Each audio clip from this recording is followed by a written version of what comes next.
O Presiden ka Kongres Hamikhalaya, o ba Winston H. Pala, ha kesngisat jan ulong, ban na ka parti ki keloy ban pediang siu bahaya baro ki nong yelam na ki wei ki parti banwan sya ka Kongres, tang ba don pat katu kat ni ki nong yelam ba ki hab ban na bishar bania, shua ban pediang bakinwan penyeso sya ka Kongres. Habakren sya ki lat pathai khubor uba Pala ulong, ni pediang siu bahaya baro ban rung sya ka parti, hanrei na ka benta ki kato kat ni ki kerdan nong yelam ia karai onshim da ki he jong kaseng shwa ban priang yeki oba Pala ulong ru ba ka Kongres kum kaseng kemi ka ailat ia baro ban sneu jan sneu trai ya ka parti hanrei mentapat ki hab ban bot yeki kindon ya kino ki bakwa ban rung sya kaseng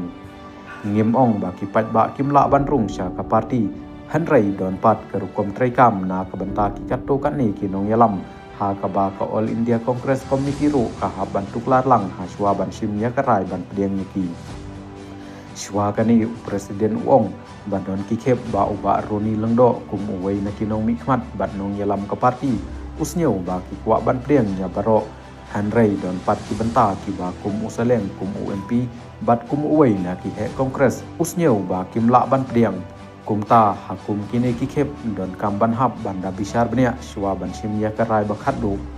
tangba uong pat badon pat kikep balada don kinong yelam kum menteri rang ba du ni menteri sarkar kum ju ki MLA